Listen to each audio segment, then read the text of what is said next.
Écoutez, bonjour à tous et à toutes. Merci d'être là. Nous sommes ensemble pour 1 heure pour vous donner les clés qui, nous l'espérons, vous permettront de construire avec vos jeunes des projets de mobilité internationale, que ce soit vers le Québec ou vers la France.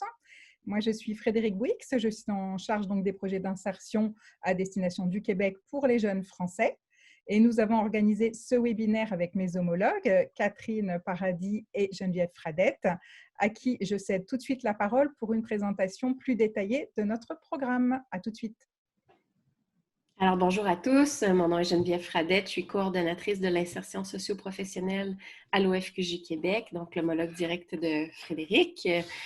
Alors, je vais vous partager à l'écran la présentation que nous avons développée ensemble. Alors, donnez-moi une petite minute. Alors, la voici, la voilà. Normalement, vous devriez la voir. Est-ce que quelqu'un peut me faire un petit signe que tout va bien? D'accord. Alors, la présentation s'intitule « Pourquoi faire un projet d'insertion franco-québécois, passer du rêve à l'action ?» Et en guise d'introduction, on voulait simplement commencer en vous expliquant ce que pour nous signifie un projet d'insertion franco-québécois. Alors, on vous a mis ici une petite définition. Il s'agit d'une expérience collective, donc de groupe, de mobilité internationale, dont l'objectif est le développement de compétences qui sont favorables à une première insertion en emploi ou au maintien en emploi ou à l'insertion socio-professionnelle. Donc, la mobilité ici sert un propos, celui du développement personnel et professionnel d'un jeune adulte de 18 à 35 ans. Mais pour nous, c'est aussi un projet d'insertion franco-québécois, une approche territoriale, dans la mesure où il n'existe à l'OFQJ qu'un seul programme insertion qui se décline sur 2 territoires, mais qui suit une approche et des réalités territoriales. Donc, le marché de l'emploi étant très différent en France et au Québec, nécessairement, le programme est différent également. Donc, il vise le même objectif, mais il se décline sous 2 formes et vous allez pouvoir le voir ce matin ou cet après-midi en France. Donc, comment est-ce que sont vécus les projets d'insertion, qu'ils soient vécus par des jeunes Français ou par des jeunes Québécois. Donc, il s'agit d'un modèle qui est adaptable à la réalité des jeunes de vos établissements, de vos organisations. Et c'est pour nous clairement un levier intéressant pour les jeunes adultes qui sont en quête, en fait, et qui souhaitent trouver leur place dans un marché du travail parfois saturé, parfois très exigeant, où on exige d'eux des compétences multiples. Donc, le plan de la présentation, je prendrai quelques petites minutes pour d'abord présenter mes collègues. Frédéric a déjà nommé 2 personnes, mais on va vous demander de lever la main pour que tout le monde puisse bien vous voir. Et successivement, pour les 2 territoires, soit la France et le Québec, nous verrons les points suivants. Donc, comment organiser un projet d'insertion franco-québécois? Quelle forme de projet peut-on déposer? Pour quel profil de jeunes? Quelles sont les différentes étapes d'un projet? Quel est le rôle de l'OFQJ, qu'on soit en France ou au Québec? Le budget, quelques trucs et astuces. Et on termine chacune des présentations par une histoire à succès. Question de vous inspirer, de vous donner envie de participer vous aussi à ce programme. On terminera par une période de questions et une conclusion. Donc, la période de questions sera de 15 minutes. On vous invite à inscrire vos questions dans la zone de chat et on a à l'OFQJ France Manon qui va compiler vos questions et prendre un temps ensemble à la fin pour y revenir. Donc, soyez rassurés, on va prendre le temps de voir avec vous ce qui vous habite. En conclusion, donc, on va prendre un petit 5 minutes et si c'est important pour moi et pour mes collègues françaises de vous dire qu'on aurait pu faire une présentation sur 3 heures. Il y a beaucoup à dire sur l'insertion et on en est très passionnés.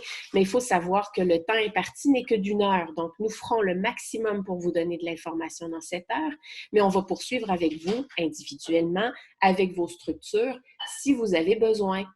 Donc, je vous invite à rester avec nous au cours de la présentation. Je demande donc à Frédéric Bouix de lever la main. Elle est là, vous l'avez vu tout à l'heure. Catherine Paradis, chargée de projet d'insertion socio-professionnelle. et moi, Geneviève, enchantée. À titre de témoin, nous aurons Jeffrey Cornu de la mission locale de l'Aigle-Mortagne. Jeffrey, peux-tu lever ta main? Bonjour Jeffrey. Et Pierre Croteau du Carrefour Jeunesse Emploi Terrestre de Blainville pour le Québec. Alors, bienvenue à ce webinaire. Un dernier mot pour ma part. Donc, un avertissement aux voyageurs, c'est incontournable dans la période de la COVID de prendre le temps de vous mentionner que, pour le moment et exceptionnellement, l'OFQJ a suspendu les départs vers la France ou vers le Québec jusqu'à ce que les conditions sanitaires s'améliorent. Pourquoi? Évidemment, parce que la santé et la sécurité de nos participants sont très importantes pour nous. Alors, ici, le but est de s'inspirer, de prendre des notes, de questionner, de réfléchir et on vous recommande d'envisager votre projet de mobilité à partir de l'automne 2021 pour éviter de vous mettre dans une situation de précarité financière, mais aussi de créer des attentes auprès des jeunes que vous ne pourriez remplir. Sur ce, je cède la parole à ma collègue Frédéric. Merci Geneviève. Alors, tu peux y aller Geneviève. Voilà, la première question, avant de penser mobilité, il faut savoir pourquoi on veut faire un projet de mobilité et avec quels objectifs. Vraiment, il faut savoir que partir au Québec, en France, ça va être la même chose, c'est ni une garderie, ni une colonie de vacances, c'est au contraire un outil qui va permettre des résultats très positifs et rapidement, mais s'il est bien utilisé. Donc, encore une fois, ce n'est pas un effet de mode, ce n'est pas un gadget. Ce qu'on veut, c'est vraiment que vous compreniez qu'il y a des atouts et des contraintes. Il vaut mieux avoir toutes les clés avant de le faire et pour bien le faire. Donc, on va vous donner tout de suite des bonnes idées, enfin le pourquoi. Pourquoi faire un projet de mobilité au Québec? Vas-y Geneviève. Voilà. Alors, il faut savoir que pour monter un projet de mobilité, il faut une ou plusieurs ressources humaines en interne dans la structure, que ce soit une mission locale, un Carrefour Jeunesse Emploi, une autre structure, qui ont vraiment envie de s'engager sur le projet, qui ont envie de le porter. Bien sûr, nous allons vous y aider, mais il faut forcément qu'il y ait des réelles volontés en interne. C'est un projet qui nécessite de l'engagement et puis également du temps et des fonds. Ça, on va en parler un peu plus tard. Quels sont les objectifs d'un projet de mobilité à l'international comme ça? C'est bien sûr de rendre les jeunes plus autonomes et plus matures, de leur donner confiance en eux, de leur donner un sentiment de fierté. Ce sont des jeunes qui, quelquefois, sont atteints dans leur propre fierté parce qu'ils ont été quelquefois rabaissés ou ils ont vécu plusieurs échecs. Donc là, on va profiter de cet outil pour les aider à se réorienter, à préciser un projet professionnel, à vivre des règles en communauté et puis aussi tout simplement d'être plus mobile. Nous, on a pu faire des études où on s'est rendu compte qu'après un projet de mobilité à l'international, on était plus mobile sur son propre territoire, c'est-à-dire qu'effectivement, vous n'auriez jamais, un jeune qui n'aurait jamais accepté un emploi à plusieurs centaines de kilomètres de chez lui va être en mesure de le faire au retour. Alors, il existe plusieurs formes de projets. Je vais vous en citer quelques-unes. Il y a ce qu'on appelle, nous, les séjours de remobilisation professionnelle sur une durée de 10 à 12 jours, en lien ou non avec un Carrefour Jeunesse Emploi. Alors, ces séjours de remobilisation professionnelle consistent en des rencontres professionnelles et des activités culturelles. Tu peux revenir en arrière, Geneviève, s'il te plaît, merci. Voilà, donc en fait, c'est ça, c'est des rencontres avec des jeunes, avec des professionnels qui vont permettre de préciser le projet professionnel et puis aussi de confronter les différentes cultures avec des activités culturelles qui sont tout aussi intéressantes. Ce sont des jeunes qui ont en général peu eu l'expérience de mobilité, même quelquefois même de sortir de leur quartier. Donc, encore une fois, on ne néglige pas l'aspect culturel. L'intérêt d'être en lien avec un Carrefour Jeunesse Emploi, c'est bien sûr la réciprocité de l'échange, puisque vous allez, dans un second temps, ça peut être l'année suivante, recevoir vous-même des jeunes de l'autre communauté et c'est tout aussi enrichissant de recevoir que de partir. Et puis également, l'intérêt, bien sûr, de faire le lien avec le CJE, c'est qu'ils vont bien sûr être aidants, hein, ils vont vous aider, bien sûr, ils vont faire partie des personnes qui vont vous aider à monter votre projet de mobilité au Québec. Nous avons également d'autres formes. Alors, il y a eu des chantiers jusqu'à il y a 3-4 ans, les chantiers, ce qu'on appelle d'insertion, mais désormais, il y a quand même l'obligation d'avoir un permis de travail pour ce type de chantier. Et c'est vrai que quand on part 8-15 jours, c'est quand même beaucoup de démarches administratives. aussi bien pour le jeune que pour l'employeur. Donc, malheureusement, c'est une forme dont on ne fait plus trop la promotion. Et puis après, il existe des formations payantes, mais qui ont l'avantage en fait de comprendre l'hébergement sur place, tout un programme, etc., qui s'apparentent à des formations, que ce soit en anglais, en informatique, en pâtisserie. Donc, avec l'avantage d'être clé en main, mais bien sûr avec des coûts supplémentaires non négligeables. Alors, pour quel type de profil sont prévus ces programmes? Ce sont des jeunes, alors l'OFQJ va jusqu'à 35 ans, les missions locales, c'est jusqu'à 25 ans, mais on va favoriser des jeunes qui n'ont pas ou très peu d'expérience de mobilité à l'international parce qu'ils n'osent pas franchir le cap, et également parce qu'ils n'osent pas partir seuls. Tandis que là, le support du groupe et le programme qui va être organisé, ça va leur donner envie et ça va leur permettre effectivement de partir plus facilement. Après, peut-être qu'eux-mêmes auront envie de vivre une expérience personnelle, individuelle, mais en tout cas, là, ça va être un effet déclencheur. Encore une fois, ce sont des jeunes qui vont pouvoir en profiter pour réfléchir et renforcer leur projet professionnel. Et plus prosaïquement, c'est vrai que nous favorisons, enfin même nous sommes obligés de prendre des jeunes qui n'ont pas de casier judiciaire ni de problème de dépendance, parce que ce sont des projets à la fois qui ont quand même un certain coût, et puis vous allez outre-Atlantique. Il ne s'agit pas de revenir en France au bout de 2 jours parce qu'il y aura eu des problèmes qui n'étaient pas portés à notre connaissance. Donc, dans la mesure du possible, on essaye vraiment de faire en sorte que les jeunes n'aient pas de problème avant le départ. Également, on a une petite contrainte en termes de visa. C'est vrai qu'obtenir un visa canadien quand on détient certaines nationalités, ce n'est pas évident. Et ça nous est déjà arrivé d'avoir des refus vraiment la veille. Donc, si bien sûr c'est un programme qui se veut ouvert à tous, il faut au moins prévoir une liste d'attente avec d'autres jeunes qui pourraient partir s'il y avait un refus de visa.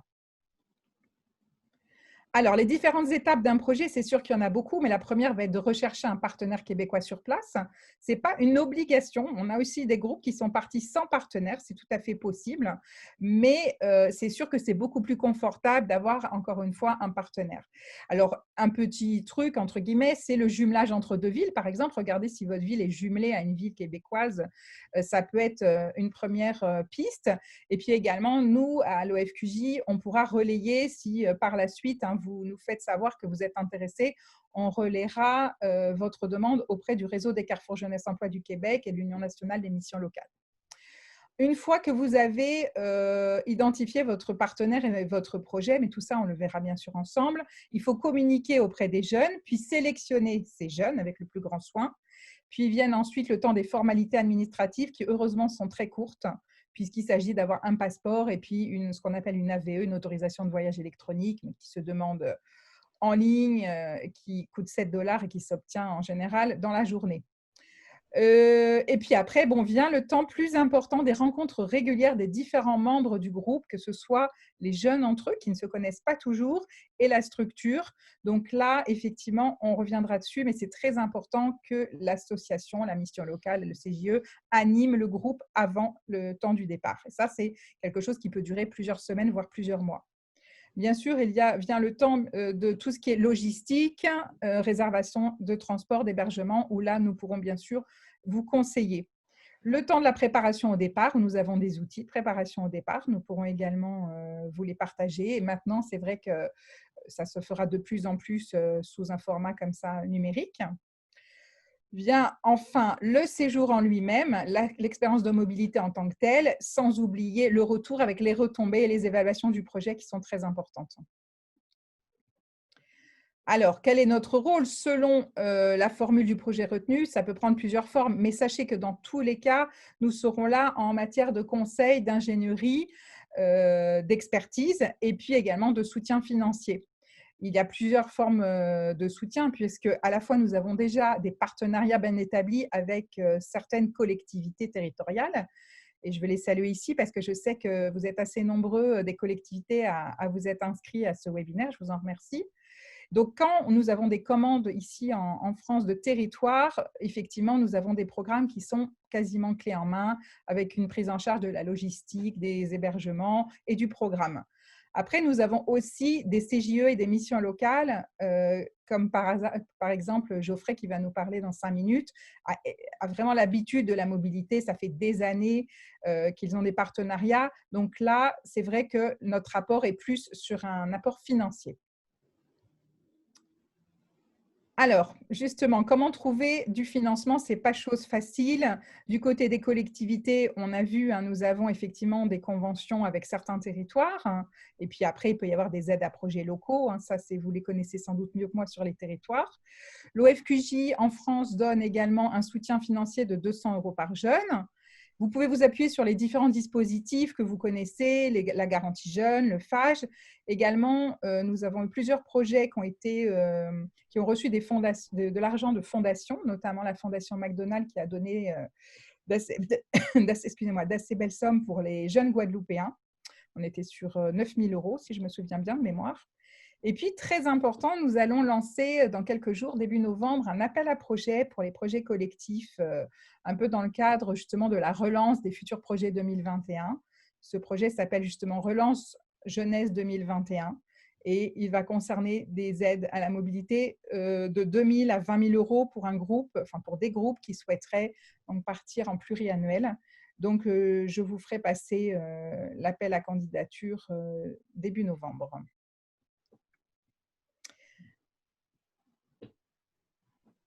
Alors, là, j'ai plusieurs petites astuces à vous partager. Je voudrais remercier, entre autres, la mission locale de l'Artois, qui a aussi une belle expérience de mobilité, qui m'a fait part aussi de ces trucs et astuces lors d'une longue conversation. Donc, on a pu s'inspirer mutuellement. Et voilà, donc, quelques trucs que j'ai glanés avec toutes les différentes expériences qu'on a vécues ces dernières années. Alors déjà, à éviter, on commence par le négatif, mais on va vite aller vers le positif, vous allez voir. Éviter de constituer un groupe de jeunes qui se connaissent trop bien. Les meilleurs copains, les couples, les frères, les sœurs. C'est vrai que ça peut donner lieu à des chamailleries. Après, c'est ça à gérer en plus. Ce n'est pas forcément évident pour l'accompagnateur. Également, quelquefois, on peut vous imposer, etc., le fils d'eux, etc. Faites très attention, on est quand même sur une sélection qui se veut professionnelle. Voilà, la priorité va vraiment être des critères objectifs sur la motivation du jeune. On a eu aussi pas mal de jeunes à un moment qui nous ont parlé de week-end à New York. Bon, j'avoue que le Québec se suffit largement à lui-même. On n'est pas là à avoir besoin de ce type de récompense ou de petits teasing en bon français pour attirer les jeunes sur le projet. Également, éviter prévoir trop de rendez-vous sur une journée parce que ça, c'est quelque chose que les jeunes ne vont pas supporter. Ils vont très vite se fatiguer et ça va démotiver les jeunes. Résultat, effectivement, ils ne vont pas s'intéresser aux rencontres, ils ne poseront pas de questions, ils seront fatigués, ils seront passifs. Donc, on fait attention effectivement à un juste dosage. Alors, maintenant, les éléments positifs qu'on peut conseiller, c'est de prévoir idéalement une mission préparatoire. Ça, c'est vraiment l'idéal. Également, d'avoir un fil conducteur, une thématique. Donc, on a déjà eu la découverte des métiers du tourisme, un métier d'homme, pourquoi pas moi. Et c'est vrai que ça peut aider. C'est plus facile en général pour construire votre projet. Ça n'est pas obligatoire, mais je me souviens d'un projet où j'avais 10 jeunes sur 10 métiers différents. Et c'est vrai que ça rajoute une grande complexité dans le montage des rendez-vous. Une bonne idée, ça peut être de mixer les niveaux de qualification. Bien sûr, la proportion filles-garçons également, mais les niveaux de qualification, encore une fois, c'est du vécu. On avait un groupe, effectivement, de jeunes avec des niveaux très, très variés. Et c'est vrai que les jeunes plus qualifiés ont pu tirer les jeunes moins qualifiés pour certains vers le haut. Et en tout cas, il ne faut pas hésiter, ça match assez bien. Souvent, on met les gens dans des cases un petit peu trop rapidement. Je pense qu'on peut essayer là quand on peut de casser un peu les cases. Idéalement, faites passer une visite médicale aux jeunes avant de partir et demandez-leur un extrait de casier judiciaire. Ça évite des déconvenues. Alors, toujours pour réussir un bon projet, l'idéal, c'est de s'y prendre le plus longtemps possible à l'avance, 6 mois étant l'idéal. On peut faire un petit peu plus vite, on peut aller sur du 3 mois, voilà. Mais c'est vrai que bon, l'inconvénient de préparer un voyage, un séjour 6 mois à l'avance, c'est que forcément, les jeunes peuvent se désister. Ils peuvent trouver du travail. Donc, ça, c'est un peu le danger. Mais on va dire qu'entre 3 et 6 mois, c'est l'idéal. Pour le Québec, il y a une bonne saison parce que bon, c'est vrai que s'équiper très chaudement, ça coûte cher. Donc, nous, on évite les séjours en plein hiver et on est vraiment basé sur le printemps et sur l'automne. Donc, tant pour des raisons de climat que de billetterie parce que l'été, c'est quand même relativement cher. Après, il est très important de bien choisir son accompagnateur. Il faut qu'il ait un rôle qui soit ni nounou, ni copain. Il faut vraiment viser le juste milieu. Il doit bien connaître les jeunes, il doit montrer l'exemple. Mais par contre, tout ne doit pas reposer non plus sur ses épaules. Encore une fois, c'est un juste dosage. Alors, on nous a effectivement conseillé quelquefois de privilégier Montréal pour éviter la location d'un minibus. C'est vrai qu'un minibus, quand vous allez en région et que vous le gardez sur 12 jours, ça augmente considérablement le budget. Par contre, c'est vrai que la vie peut être moins chère aussi en région. Donc, voilà, il faut faire ces petits calculs avant de partir. L'idéal, effectivement, c'est de louer un seul appartement type Airbnb où les jeunes vont pouvoir être complètement autonomes sur la gestion de leurs courses, de leur cuisine. Ça va éviter que tout repose encore une fois sur les épaules de l'accompagnateur et c'est plus sympa que d'être à l'hôtel où chacun dans une chambre en auberge de jeunesse. Après, quelquefois, c'est compliqué aussi de louer un Airbnb. Ça dépend si votre association, structure peut se porter garante et le réserver à la place des jeunes. Petite astuce aussi, faire signer aux jeunes un certificat d'engagement pour qu'effectivement, encore une fois, les règles soient bien bordées dès le départ. Et puis, mon dernier conseil, c'est vraiment d'identifier les compétences de chacun avant le départ, notamment en audiovisuel ou sur les réseaux sociaux, car vous pouvez penser tout de suite avant le départ à faire réaliser un petit film, au minimum, je disais un groupe Facebook ou autres réseaux sociaux, parce qu'il faut penser avant le départ au futur bilan collectif. Il faut prendre des notes, des photos. Encore une fois, montrer à vos interlocuteurs que vous vous intéressez à ce que vous vivez, à ce que vous voyez, à ce qu'ils partagent avec vous. En général, les Québécois sont hyper généreux et de leur temps et de tout ce qu'ils vont vous montrer. Ils sont très accueillants. Donc, c'est quand même voilà, le minimum, on va dire, de les remercier. Et à la fin de votre rencontre, pourquoi pas, je trouve que c'est très sympa de leur faire un petit mail, de leur envoyer vos photos et idéalement, 2-3 mois après le retour, de partager votre rapport de mission. Et maintenant, je passe donc la parole à Geoffrey de la mission locale de Mortagne-au-Perche qui a vécu de très belles expériences de mobilité au Québec. Bonjour à tous. Je pense que vous m'entendez bien. Donc, moi, c'est Geoffrey Cornu. Je suis chargé de projet à la mission locale de l'Aigle-Mortagne et je suis en référence de la thématique de la mobilité internationale. Donc, c'est pour ça que je suis là aujourd'hui. Donc, je vais vous parler un petit peu de ce qu'on fait en lien avec le Québec. Donc, d'abord, en fait, on a sur notre territoire, on est la mission locale de l'Aigle-Mortagne. Donc, l'Aigle et Mortagne, ce sont deux villes. Et Mortagne-au-Perche, c'est une ville qui est située on est en Normandie et particulièrement dans le pays du Perche, qui est réputé pour avoir vu parmi les premiers Français à aller s'installer au Québec. C'est pour ça aussi que notre ville de Mortagne-au-Perche est jumelée avec Boucherville. Voilà, il y a d'ailleurs le boulevard de Mortagne à Boucherville, donc il y a du lien qui s'est fait là. Il y a du lien qui s'est fait aussi parce que nos villes Boucherville et Mortagne-au-Perche sont jumelées. Donc, il y a eu des projets de mobilité qui ont été réalisés pour du journalisme historique, des choses comme ça. Et puis, un jour, la mission locale s'est dit, nous aussi, on voudrait surfer sur cette vague-là et puis proposer, nous, par contre, des projets en lien avec l'insertion des jeunes. Et donc, on a pris contact en 2011 avec différents carrefours jeunesse, donc à commencer par le carrefour jeunesse de Marguerite-Diouville, qui est situé notamment à Boucherville. On a aussi conclu des partenariats avec le carrefour jeunesse des Laurentides et de Sherbrooke, qui nous ont permis en fait, de monter au départ des stages de perfectionnement à travers un dispositif qui était financé par le Fonds social européen qui s'appelait EPIC. Donc, concrètement, en fait, les jeunes étaient accompagnés sur une période pour trouver un stage et puis ils partaient avec un accompagnateur sur les premières semaines pour faciliter leur adaptation. Donc, je veux bien, Geneviève, que tu passes à la suite. Voilà, donc, c'était pour montrer aux missions locales, notamment, un petit peu où se situaient nos partenaires au Québec.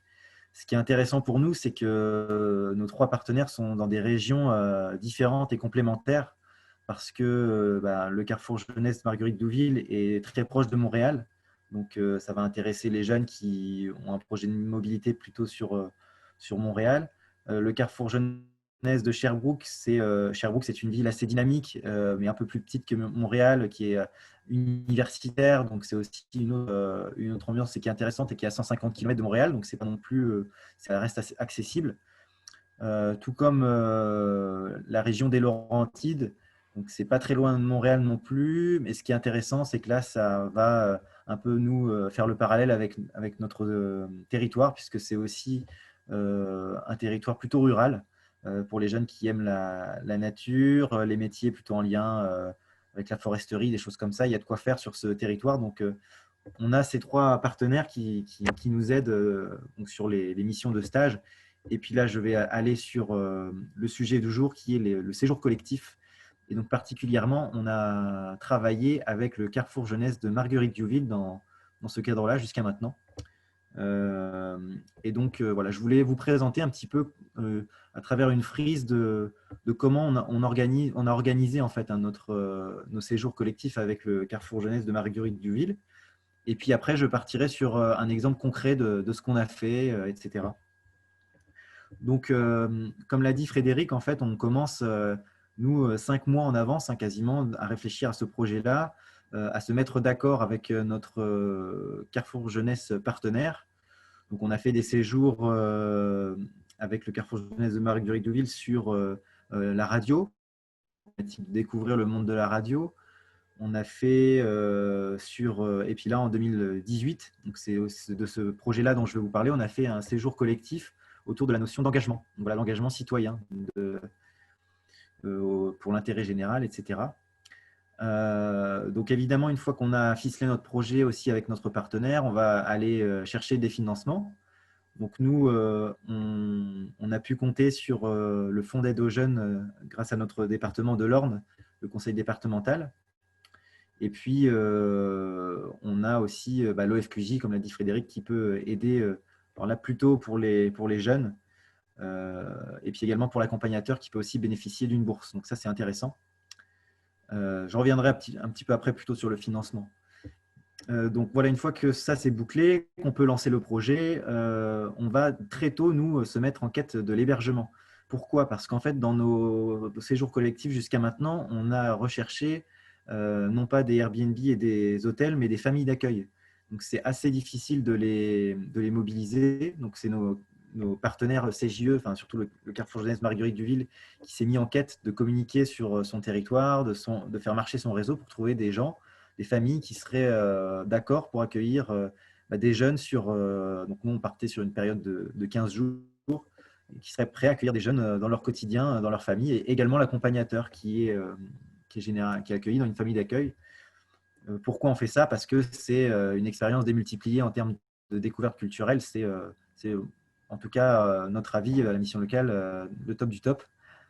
Ensuite, donc, on commence environ 4 mois avant à mobiliser les jeunes, c'est-à-dire à communiquer, organiser des informations collectives.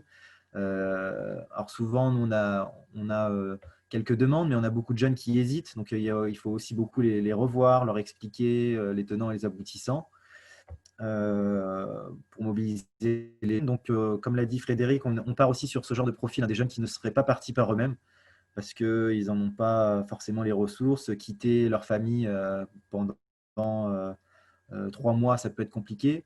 Mais là, sur une courte période, et puis en plus, s'ils ont cette volonté-là de découvrir le Québec, qui fait quand même assez rêver en France et puis sur notre région aussi, du coup, on arrive à trouver des candidats, mais souvent, voilà, c'est des gens qu'il faut quand même bien encadrer dès le départ et bien rassurer. Donc, ça met du temps. Donc ensuite, une fois qu'on a mobilisé notre groupe, on va bien sûr faire connaissance et puis on va commencer à préparer le programme. Donc, en impliquant bien sûr le Carrefour Jeunesse partenaire. Donc là, ça va dépendre de la thématique qu'on a retenue, mais généralement, en fait, on divise le travail un peu en 3. il va y avoir un axe de découverte professionnelle, donc là où les jeunes vont devoir faire des recherches et proposer des lieux qu'ils aimeraient découvrir au CJE. C'est le CJE ensuite qui, grâce à son réseau va concrétiser l'opération, je dirais. Et par exemple, on avait quelqu'un qui voulait approfondir ses connaissances dans la comptabilité. Donc le CJE, il avait repéré plusieurs adresses et le CJE a pu prendre contact et l'aider à trouver une journée dans une entreprise où il y a un service comptabilité. Il y a un deuxième axe qui est plutôt sur la découverte culturelle. Donc, on va se partager avec le Carrefour Jeunesse qui va pouvoir nous organiser des actions. Mais aussi, là, il y a des plages qui sont laissées libres pour les jeunes, pour que ce soit eux-mêmes qui organisent des choses de découverte culturelle. Exemple, une sortie à Montréal pour visiter telle ou telle chose. Donc, on leur laisse aussi la main là-dessus. Et puis, il y a le troisième volet thématique qui, là, va se faire plutôt en lien avec le CJE. Voilà, même si les jeunes, évidemment, ont leur mot à dire, mais ça se prépare plutôt avec le CJE. Les jeunes ont surtout, là, sur ces ateliers, sur ces visites thématiques, un rôle de bien préparer, que ce ne soit pas uniquement dans un sens. C'est-à-dire que les gens vont nous accueillir, vont nous présenter des choses, mais qu'eux aussi puissent apporter le contexte de leur visite, se présenter, voilà, qu'ils puissent aussi se manifester. On arrive déjà au bout des 10 minutes, ça passe très vite, on me dit. Donc voilà, je vais partir plutôt sur la diapo d'après ensuite, puisque c'est les démarches administratives qui ensuite viennent en ligne de compte. Donc le passeport, parfois ça peut être un peu long, mais on y arrive, mais il faut effectivement s'y prendre à l'avance. Donc en fait, en 2018, on était parti sur la thématique de l'engagement, donc avec un groupe de 3 jeunes, puisqu'il y a un quatrième qui n'est pas parti finalement. Et donc, c'est des jeunes qui avaient, pour vous faire je ne vais pas aller dans le détail des activités que vous voyez à l'écran, mais je vais compléter en vous disant qu'ils étaient volontaires en service civique. Et au départ, en fait, la période de 2 ou 3 mois de préparation qu'ils ont fait à la mission locale, ils ont aussi organisé des actions pour faire découvrir le Québec aux jeunes de la mission locale. Et ils ont travaillé un projet d'engagement. Donc, c'est-à-dire que chacun a réfléchi à ce qu'il voulait faire pour son territoire en France et comment il allait se servir de ce voyage au Québec pour se nourrir. Ce qui fait qu'en rentrant, en fait, on les a aidés à trouver, ce sont même eux qui ont trouvé des lieux pour finir leur mission de service civique, donc dans des collectivités, dans des associations. Par exemple, il y a une personne qui voulait plutôt être dans l'environnement, qui a travaillé dans un centre d'animation et aidé des familles à faire des bacs de recyclage, des choses comme ça. Une deuxième personne qui était plutôt auprès des jeunes pour les sensibiliser sur la santé, la malbouffe. Et puis la troisième personne, c'était plutôt sur la notion de handicap. Elle avait un talent de photo et c'était de participer en fait à donner. Il y avait des élections en fait c'était comment dire, une maison d'accueil pour adultes handicapés. Il y avait des élections de délégués en sorte, et donc elle les a aidés à faire un peu campagne, donc un projet autour de ça. C'était super intéressant. Donc voilà un peu ce que je voulais dire. Je reste à votre disposition à la fin et puis après pour des questions sur le projet. C'est passé très vite, je ne sais pas trop où j'en suis niveau temps. Voilà, donc là les points forts, c'est que la famille d'accueil, je l'ai dit. Comme l'a dit Frédéric, encore une fois, c'est un vrai tremplin. On a eu des solutions derrière pour ces jeunes, que ce soit derrière, ils ont pu rester dans leur structure pour faire de l'apprentissage, d'autres que ça a re-questionné sur leur projet professionnel, qui ont pu le retravailler vite. Les points de vigilance, c'est souvent aussi les financements, évidemment, et puis qu'il faut s'y prendre à l'avance pour mobiliser les jeunes. Ça, peut-être que j'y reviendrai après, mais on a aussi accueilli des groupes du Carrefour Jeunesse Marguerite Douville en France. Et donc, on a eu un peu le parallèle du rôle du Carrefour Jeunesse pour trouver des familles d'accueil, trouver des lieux de stage et de visite, offrir un appui logistique, proposer une intégration aux intervenants. Donc, par exemple, du CJE, on lui a fait visiter des entreprises, des professionnels, rencontrer des professionnels de la mission locale. Et puis aussi quelque chose qui est important, c'est de sensibiliser le groupe, comme les familles d'accueil, sur les différences culturelles, parce que des fois, il y a des choses qui ne sont pas bien comprises, mais des choses qui peuvent nous paraître rien, mais qui, pour autrui, peuvent être un peu vexants. Donc là-dessus, en fait, on a eu un rôle un peu de médiation et d'expliquer à chacun comment ça fonctionne. Voilà, je vais m'arrêter là. Donc, bonjour tout le monde. Maintenant, on va voir là, comment réaliser un projet d'insertion en France. Donc, tout le monde, vous m'entendez bien? Juste un petit signe. Ça va? Parfait. Donc, tout d'abord, ce que j'aimerais dire, c'est que les intervenants qui choisissent de s'investir dans ce type de projet-là doivent vraiment avoir à cœur la cause de leurs jeunes, de leur clientèle. Puis, il faut garder en tête en tout temps que c'est pour eux que vous choisissez de faire ce projet-là. Puis prendre la décision de faire un projet d'insertion, mais c'est vraiment choisir d'accompagner des jeunes plus vulnérables dans l'élaboration d'un projet de vie qui est vraiment à leur image. Aussi, pour vous dire que de notre côté, on appelle ce type de projet-là les chantiers d'insertion. Ils sont menés par des Carrefour Jeunesse Emploi, mais aussi par tout autre organisme d'employabilité qui vient en aide à des jeunes adultes là, qui sont âgés de 18 à 35 ans. Donc, ce type de projet-là, c'est vraiment pour des jeunes qui ont encore des défis d'insertion socio-professionnelle. Puis, on veut les aider à réaliser un projet de groupe.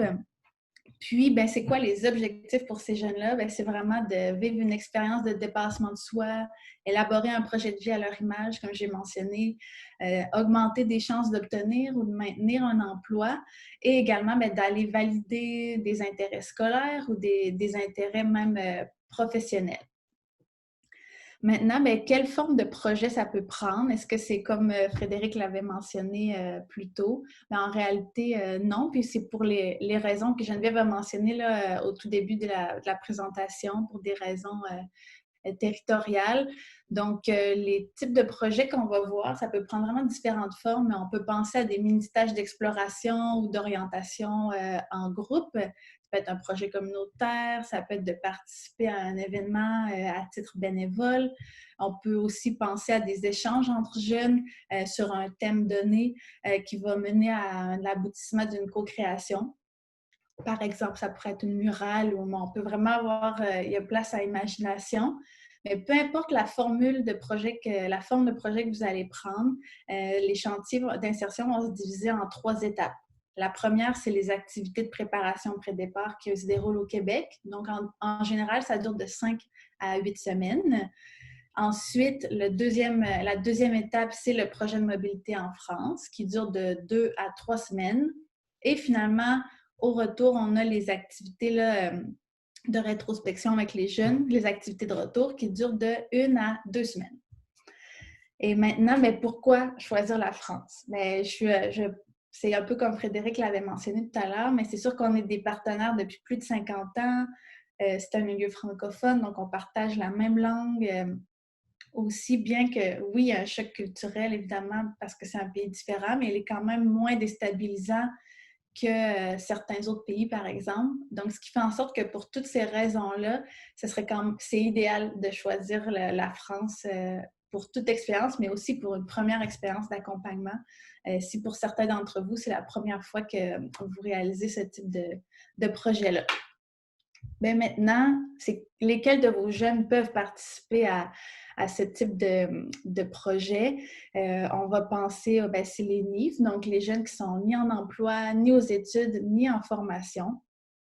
Pour la plupart d'entre eux, ou certains d'entre eux, c'est des jeunes, un peu comme Frédéric aussi l'a mentionné, qui ont vécu soit plusieurs échecs, autant du côté personnel ou professionnel, pour qui un projet d'insertion va vraiment leur redonner de la fierté, ils vont être fiers de ce qu'ils vont réaliser. Puis, par le fait même, ça va augmenter leur confiance en soi, leur estime de soi. Donc, ça, c'est le profil de vos participants qu'on va retrouver dans ces projets-là.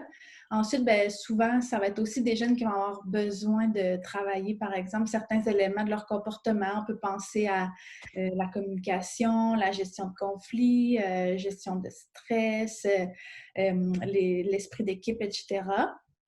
Et même chose aussi, certains besoins au niveau de l'employabilité. Fait qu'on peut penser à l'orientation, l'exploration, gestion d'un budget, la rédaction d'un curriculum vitae, pratique d'entrevue, etc. Puis aussi, je vais le rementionner aussi plus tard, mais idéalement, c'est des jeunes qui ont atteint un certain équilibre, c'est-à-dire qui ont vécu des situations psychosociales difficiles par le passé, mais que maintenant, ils sont prêts à partir. Donc, ils sont rendus à cette étape-là dans leur cheminement.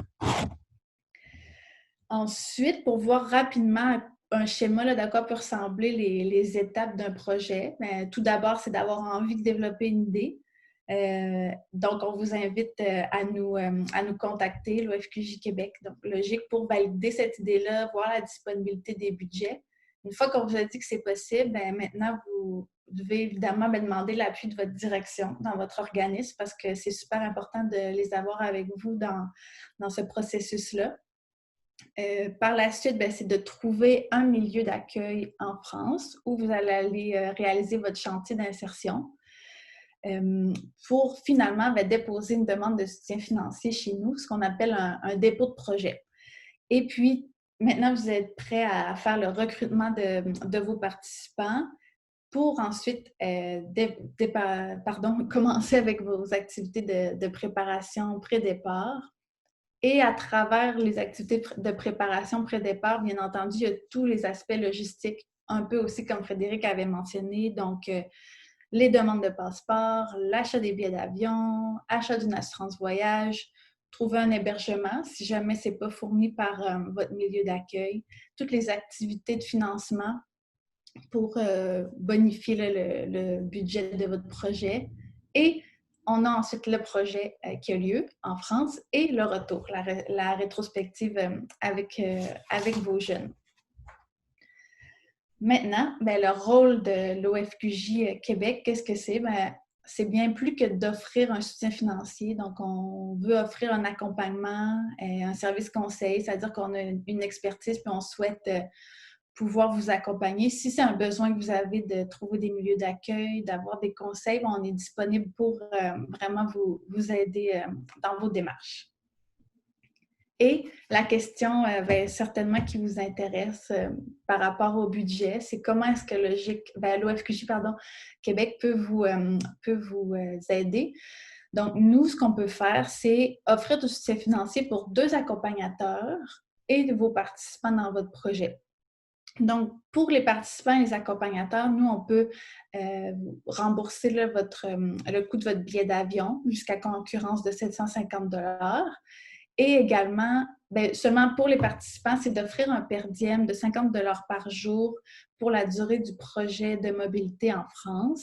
Et pour ceux qui ont eu besoin de se procurer un passeport pour le projet, eh bien, ce sera d'offrir un 140 $ supplémentaire pour chacun de ces jeunes-là.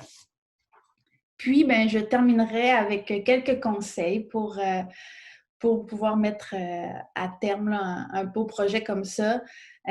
Tout d'abord, si c'est possible pour vous, de réaliser une mission exploratoire en France pour aller voir le milieu, faire des contacts, c'est vraiment c'est à votre avantage. Sinon, aussi comme Frédéric l'a mentionné, puis j'offrais de prévoir 6 mois à l'avance pour bien monter votre projet. C'est pas trop, ça vous permet d'être vraiment bien préparé puis pas avoir trop de surprises ou être à la course. Sinon, n'hésitez pas à demander notre aide pour vous aider à faire votre dépôt, à votre demande de soutien financier parce qu'on peut vraiment vous indiquer qu'est-ce qu'on a besoin. Comme ça vous évite de recommencer la rédaction, par exemple.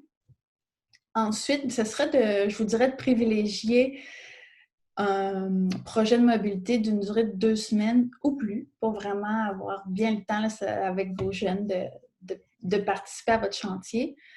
Aussi, ce serait de prévoir 6 à 8 participants dans votre projet, évidemment en fonction du budget qu'on a de disponible pour vous.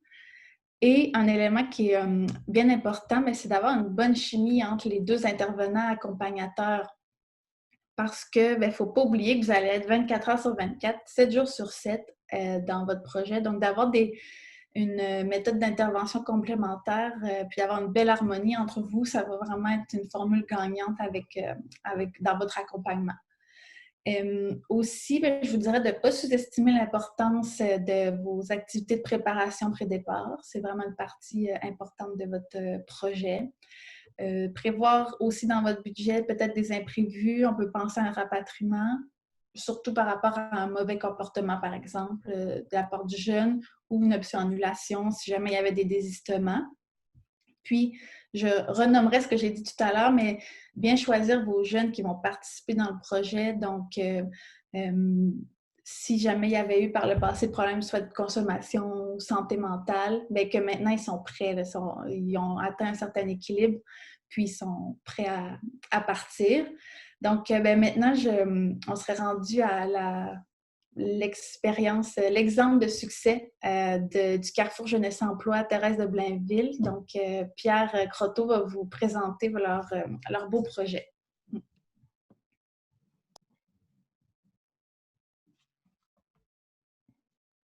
Bonjour tout le monde. Est-ce qu'on m'entend bien? Oui, OK, parfait. Alors, pour commencer, j'aimerais ça. Ben là, j'ai mis plein de notes là, de plein de trucs que j'ai entendus, entre autres. J'aimerais ça peut-être faire une espèce de mise au point. Une mise au point pour les gens qui veulent présenter un projet.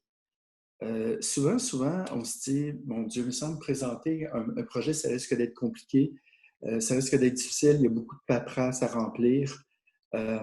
Qu'est-ce qui se fait vraiment, vraiment bien? C'est la participation avec Logique. En tout temps, on peut communiquer avec Logique, soit pour avoir des informations ou connaître les critères.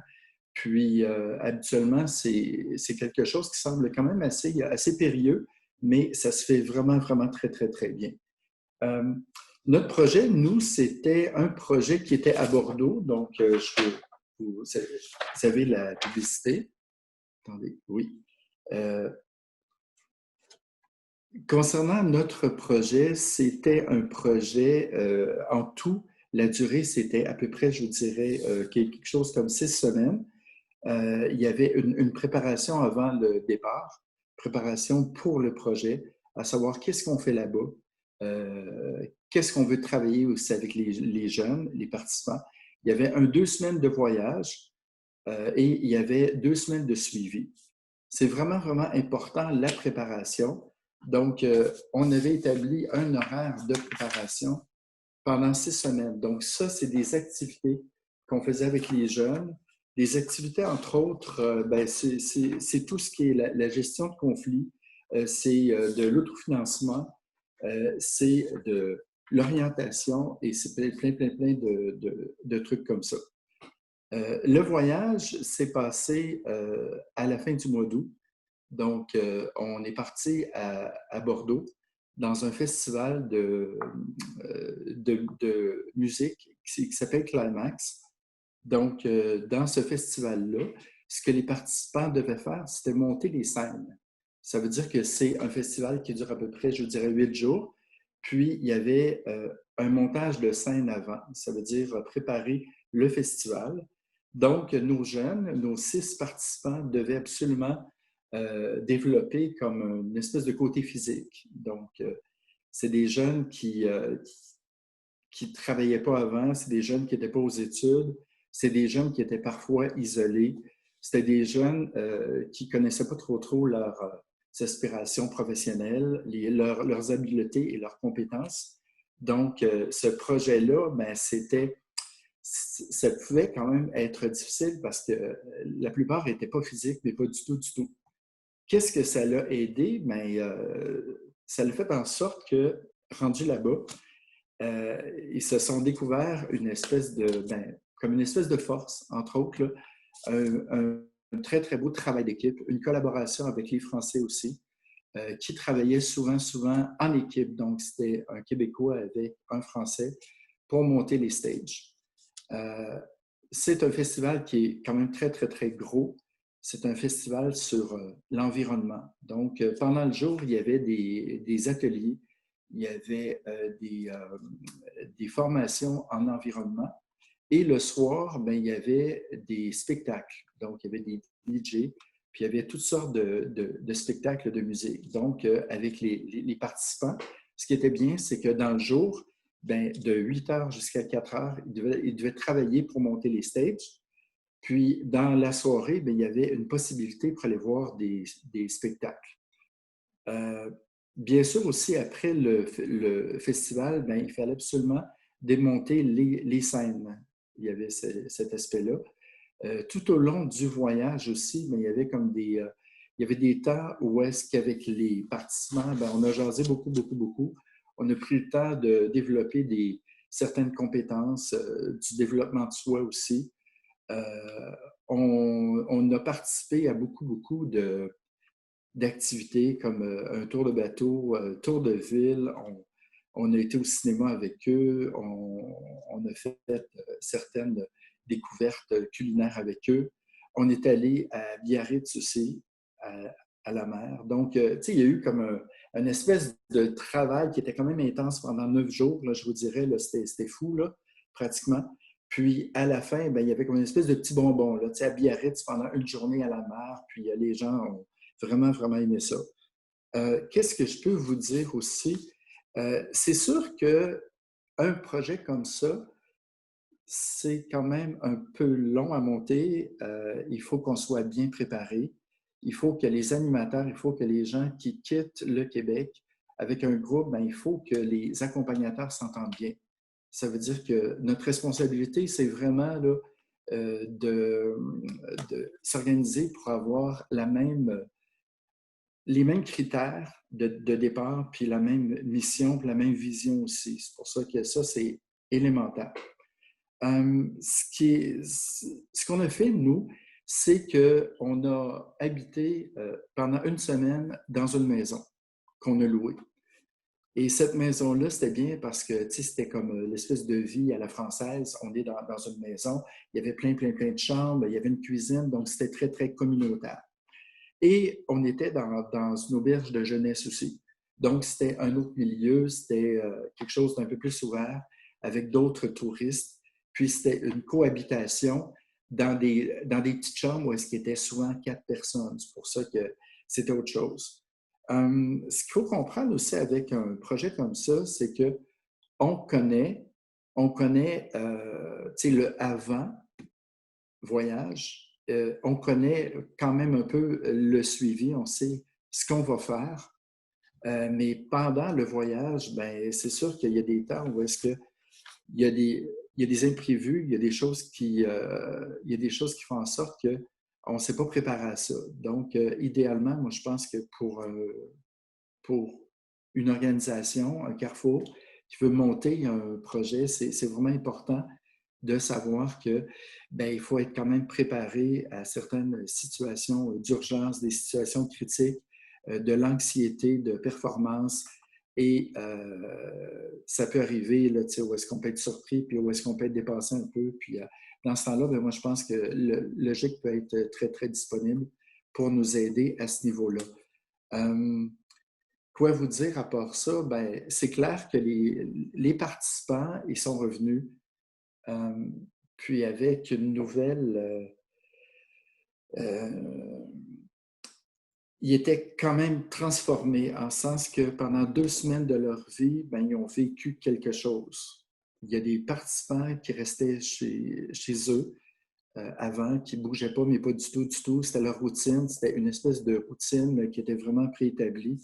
Puis, il ne se passait pas grand-chose dans leur vie. Il n'y avait pas d'amis. C'est des gens qui étaient quand même assez isolés aussi. C'était des gens qui étaient timides. Et c'est des gens qui sont revenus complètement emballés. Mais il y a eu quand même, au retour, une espèce de période de déprime, en sens que, on revient d'un voyage où est-ce qu'on a vu plein de choses, on a vu plein de couleurs, on a mangé plein de trucs, puis on s'est rendu compte que il n'y avait pas juste le Québec, là, il y a la France, puis il y a d'autres possibilités. C'est pour ça qu'il y a eu quand même une petite période de dépression, en sens que là, qu'est-ce qu'on fait avec notre vie? Là? On retombe-tu dans notre vieux pattern? Ou bien non, on se propulse vers quelque chose, soit un retour à l'école, ou soit un nouvel emploi, ou bien non, soit une autre aspiration professionnelle. Donc, c'est super important, quand on monte un projet comme ça, de faire un suivi au retour qui est vraiment approprié pour que les gens se sentent accompagnés puis qu'ils ne se sentent pas délaissés. Puis, c'est quand même important de leur dire, le voyage est terminé, c'est terminé, mais maintenant, il y a une nouvelle vie qui commence. Donc, ça, c'est absolument primordial. Concernant nos partenaires en France, ben, la collaboration a été vraiment, vraiment extraordinaire. Ça a été vraiment génial. C'est super important aussi, avant le départ, ben, qu'on mette les choses au clair aussi, qu'on mentionne le fait, qu'est-ce que vous attendez de nous, puis qu'est-ce qu'on peut vous offrir aussi pour que la participation soit très, très, très bonne. Je pense que je pourrais conclure comme ça. C'est sûr que moi, je peux être disponible si jamais il y a des questionnements en tout temps. Il faut communiquer avec moi, puis je peux aider, il n'y a aucun problème. Merci beaucoup. Merci Pierre. C'est effectivement, on va rester disponible par la suite. C'était tellement intéressant qu'on a effectivement, mais ça arrive à coup sûr. Il y a eu un petit débordement. Donc, c'est maintenant la période des questions et des commentaires. Donc, on vous écoute. Est-ce que de ton côté, Manon, tu as eu des questions que les participants ont posées? Oui, alors, il y a quelqu'un, c'est donc d'ailleurs la même personne, donc je vais vous lire les deux questions en même temps, qui s'étonne, que le soutien financier entre l'OFQJ Québec et l'OFQJ France n'est pas le même. Et donc ça c'est vrai que peut-être que la différence n'a peut-être pas été suffisamment faite au début. Et cette même personne en même temps demande s'il existe un répertoire de potentiels partenaires pour, je suppose, pouvoir trouver des partenaires pour organiser des déplacements. Et voilà. Donc, est-ce que tu veux répondre, Frédéric, ou j'y vais? Alors, vas-y, puis je compléterai si besoin. En fait, l'OFQJ, c'est, donc on l'a dit, c'est une même entité, 2 bureaux, Québec, Montréal. On a un conseil d'administration commun, on a des directions communes, on a des programmes similaires, mais on relève chacun de nos gouvernements réciproques et nos enveloppes budgétaires viennent de nos gouvernements réciproques. Donc, il y a dans la différence budgétaire, je pense que cette différence budgétaire-là relève de choix publics qui ont été faits et qui s'inscrivent ensuite. Donc, ces choix-là s'inscrivent ensuite, se répercutent dans les budgets qu'on reçoit et qui nous sont alloués. Donc, on sait qu'il y avait une différence. On s'est demandé si on en parlait, mais en toute transparence, on vous a mis les budgets. On est conscient qu'il y a une différence. Mais malheureusement, notre levier est pas très grand. Donc, je pense que du côté de l'OFQJ France, ils aimeraient vous offrir plus, hein, mais c'est ça. Oui, mais alors justement, bon, c'est pour ça qu'on s'appuie beaucoup sur les conventions avec les collectivités. J'en ai parlé tout à l'heure, tout ce qui est mis en place par les territoires avec lesquels on travaille, mais également donc le fameux appel à projet Relance Jeunesse 2021 qu'on va lancer donc le 2 novembre, va quand même attribuer en tout cas des subventions de 2 000 à 20 000 euros. Donc là, c'est vraiment l'occasion justement de saisir cette chance et de construire, en tout cas de déposer un projet. Vous aurez jusque fin janvier pour le faire et de déposer donc un projet pour cet automne idéalement. Parfait. Et l'autre question? L'annuaire, non, alors c'est vrai que ce n'est pas aussi simple que ça. On aimerait bien, mais on n'a pas de catalogue de partenaires disponibles immédiatement, mais comme on vous l'a effectivement annoncé tout à l'heure, si dans votre propre réseau, ce n'est pas une évidence, il n'y a pas de ville jumelée, etc., comme on avait parlé, Geoffrey, c'était comme ça que c'était parti entre sa mission locale et le CJE, c'était parti d'un simple jumelage. Mais nous, on peut vous mettre en lien. On va certainement faire, j'espère, le plein de quelques CJE émissions locales qui aimeraient se marier et ce sera notre rôle de le faire.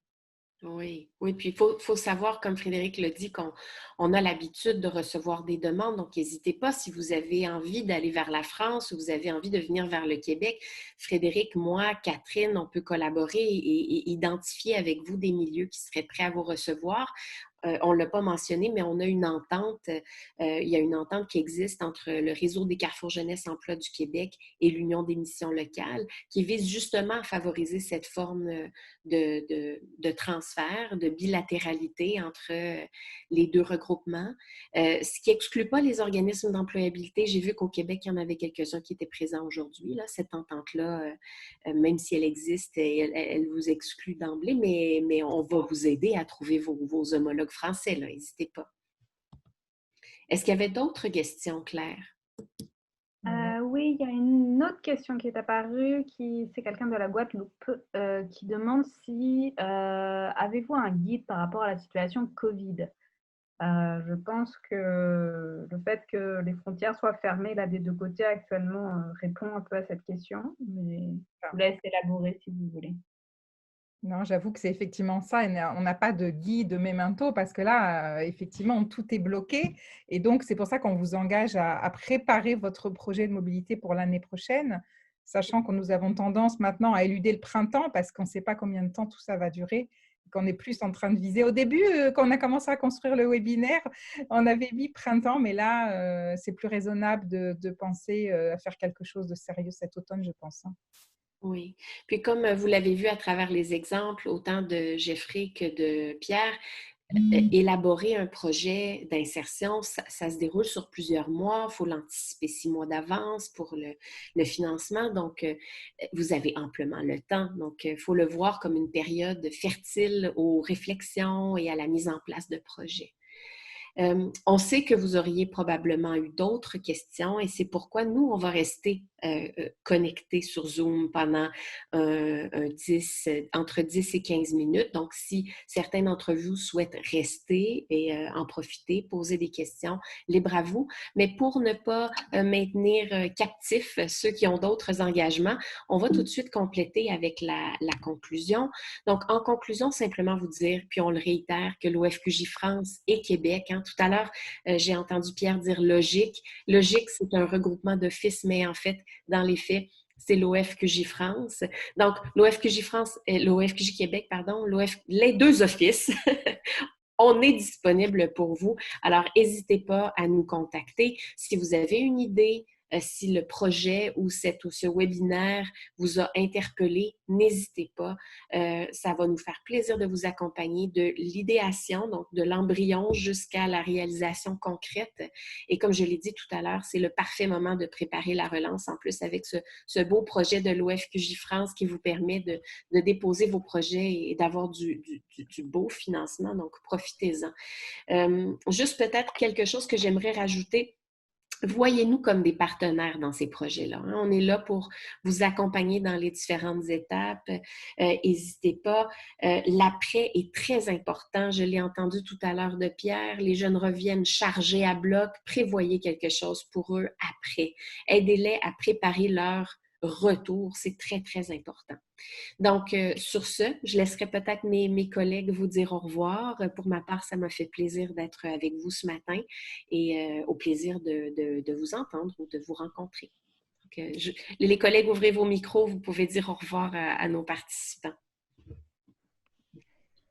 Bien, merci à tous d'avoir participé, puis n'hésitez vraiment pas à nous contacter. Ça va me faire plaisir de répondre à vos questions ou de vous mettre en contact aussi avec des gens là, pour vous aider à faire votre projet. Donc, merci.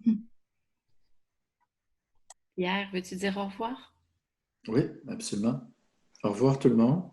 N'hésitez pas, s'il y a des questionnements, ben, vous communiquez avec nous. Merci beaucoup. Thérèse de Blainville est prête à vous accueillir. Ouais. Jeffrey, est-ce que tu veux dire au revoir? Oui, à bientôt. Et puis voilà, donc pour autant que possible, d'essayer de profiter de ces occasions pour monter des projets au Québec parce que c'est vrai que c'est un vrai tremplin. Oui, c'est vrai. On ne verra plus jamais le boulevard de Mortagne de la même manière. Maintenant, je ne savais pas que ça venait de là. Frédéric, à toi. Oui, en tout cas, merci à tous de votre présence, disponibilité. Je vois que les gens sont vraiment restés jusqu'au bout, donc ça nous fait plaisir. Oui. Et puis, on a la liste des gens qui ont participé, on a vos courriels, on va vous envoyer, on a eu des demandes, le PowerPoint. Je pense, Geneviève, que vous êtes, Catherine, d'accord, tous pour le partager. Oui, tout à fait. Voilà, donc on va vous envoyer respectivement, section France, section Québec, un petit courriel pour garder le lien et sachez qu'effectivement, nous sommes là encore pendant de nombreux mois pour vous aider à monter le projet qui aura certainement lieu l'année prochaine sous de meilleurs auspices. Oui. Et on avait Manon et Claire qui étaient plus discrètes, mais qui étaient là quand même. Donc, La technique, alors merci à elles deux. Oui, merci beaucoup. Merci à tous. Merci. alors, nous, on reste là jusqu'à 10h15. Alors, si certains d'entre vous ont des questions, vous pouvez rester avec nous.